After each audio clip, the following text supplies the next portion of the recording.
अस्सलाम वालेकुम। सियासत अब इमरान खान के नाम पर ही होनी है, इमरान खान के हवाले से ही होनी है।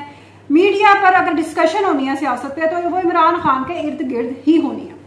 ये बात मैं क्यों कर रही हूँ? ये बात मैं इसलिए कर रही हूँ कि पिछले काफी अरसे से इमरान खान साहब के यू टर्न्स जो वो फौज के हवाले से ले रहे हैं वो जेर बहस हैं। गैर मशरूत किस्म की माफी उन्होंने कहा है कि मैंने कोई नहीं मांगी। और पहले ये कहा जा रहा था, इमरान खान साहब ने जेल में जब सहाफियों से बात करते हुए कहा कि अगर मेरे कारकुन भी 9 मई के वाकयात में मुलव्विस हैं और सीसीटीवी फुटेज में वो मौजूद है तो उनको सजा मिलनी चाहिए और मैं उनको बिल्कुल सजा दिलवाऊंगा। तो उससे पीटीआई में एक तशवीश की लहर दौड़ गई कि ये भाई इमरान खान क्या कह रहे हैं, क्योंकि उन लोगों में तो फिर हफीजुल्लाह नियाजी भी बोल पड़े कि भाई उन लोगों में तो सियाम नियाजी भी शामिल है जो तुम्हारे पीछे लगकर इमरान खान साहब के भांजे साहब जो पता नहीं किस नशे में 9 मई में वो पैंट लहरा रहे थे कोर कमांडर की कि जी देखें बड़ा मैंने कारनामा कर दिया और वेस्ट का साइज चेक करवा रहे थे। और उससे पहले उनकी जो वीडियोस थी वो भी सामने आई थी जिनमें वो कह रहे थे कि ना तो कोई हाजी बचेगा और ना ही कोई हाफिज बचेगा। इस सारी सूरत हाल के बाद इमरान खान साहब ने जो बयानिया पकड़ा हुआ था कि जी सीसीटीवी फुटेजेस कहाँ हैं। अच्छा, ये भी मैं आपको थोड़ा सा बता देती हूँ कि सीसीटीवी फुटेजेस की बार बार बात क्यों होती है। बात ये होती है कि आर्मी के अंदर, हमारी एस्टेब्लिशमेंट के अंदर कुछ लोग इमरान खान साहब के साथ थे और उनका ख्याल था कि शायद हम तादाद में बहुत ज्यादा हैं, हम शायद 70-80% हैं। लेकिन 9 मई को पता चला कि वो 20-30% से ज्यादा नहीं थे। या वो अपनी, ये भी एक मैंने बड़ी बात की है बार बार, शायद आपने गौर किया हो कि सरकारी जो नौकर होते हैं ना, चाहे वो फौज में है, चाहे वो अदलिया में है, चाहे वो कस्टम में है, चाहे वो पुलिस में है, वो अपनी नौकरी, वो अपनी मराद को किसी असूल, किसी नजरिए के लिए दाव पर नहीं लगाते। आसिफ गफूर साहब से जो इन्होंने इनकलाब लाने की उम्मीदें बांध रखी थी, साहब का उन इंसाफी सिपाहियों ने या सहाफियों ने जिन्हें आसिफ गफूर के दौर में भर्ती किया गया था, उनका ये खौफ चिकनाचूर हो गया। अब इमरान खान साहब बज़ाहिर ये जो बार बार मुतालबा करते हैं, ये करके फौज पर प्रेशर बिल्डअप करते हैं। इनको ये मालूम नहीं है कि फौज सबूतों, गवाहों और शवाहिद की गैर मौजूदगी में भी सजाएं दे दिया करती है। अगर यकीन नहीं आता तो भुट्टो मर्डर केस का आप तफसीली फैसला अदालत का पढ़ लें, जिसमें जज साहब ने, मौलवी मुश्ताक साहब ने यह दिखाने की कोशिश की थी कि भुट्टो, जुल्फिकार अली भुट्टो तो इतना अच्छा मुसलमान ही नहीं था। हालांकि अगर कोई भी जज या वकील चाहता तो वो इस चीज को इसी बेस पर वो चैलेंज कर सकता था कि एक जज के अंदर एक तासुब मजहब के हवाले से इतना ज्यादा मुलजिम के खिलाफ पाया जाता है तो किस तरीके से फैसला दे सकता था। लेकिन ऐसा नहीं हुआ। तो इससे आपको ये समझने में मदद मिलती है कि ऐसा होता भी नहीं है।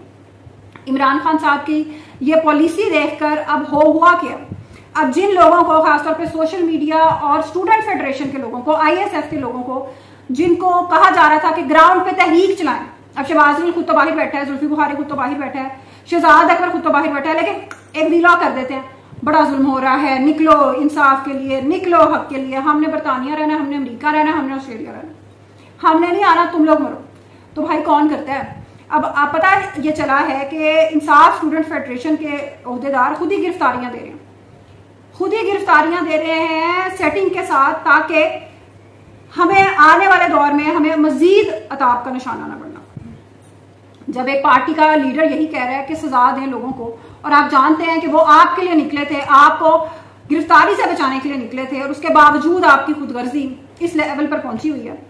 तो इमरान खान साहब टेस्टर मार मार के देखते हैं कि मैं फौज से बात करने को तैयार हूं और मैं अपनी पार्टी के लोगों को भी सजा दूंगा अगर कोई मसला निकल आया। लेकिन इनका टेस्टर नाम बुरी तरह फेल हो गया।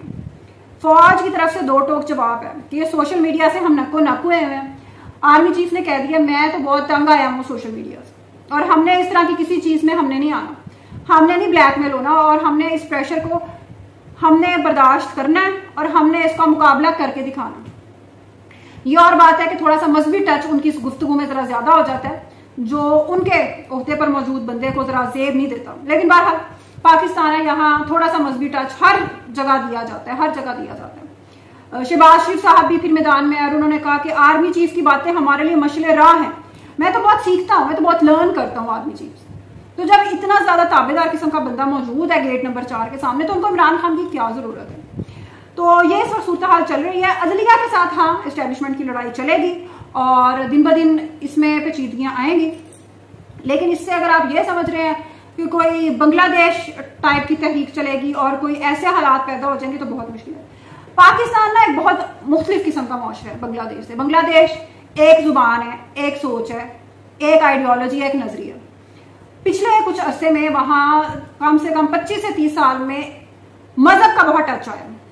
मजहबी ग्रुप्स ने बहुत ज्यादा उन्होंने ताकत पकड़ी है। जो हालिया तहरीक आई है उसमें आपने ये चीज देख ली होगी, इसमें आप जानते हैं, आपने फॉलो किया, हमने पिछले व्लॉग्स में भी बात की। पाकिस्तान जो है एक मुख्तलिफ मुआशरा, जहां बलोच कौम की और आइडियोलॉजी है। वो कहते हैं कि हम तो 1947 से पहले, हमारी तो 500 साल की तारीख है।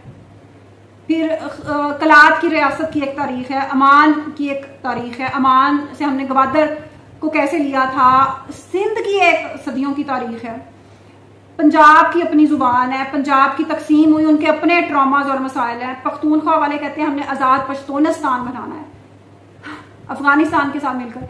ये और बात है कि अफगानिस्तान को कोई दिलचस्पी नहीं है। इसी तरह ईरान वाले अपने बलोच से बड़ा तंग है, वो कहते हैं कि यार अपनों का भी मक्खू ठप के रखो।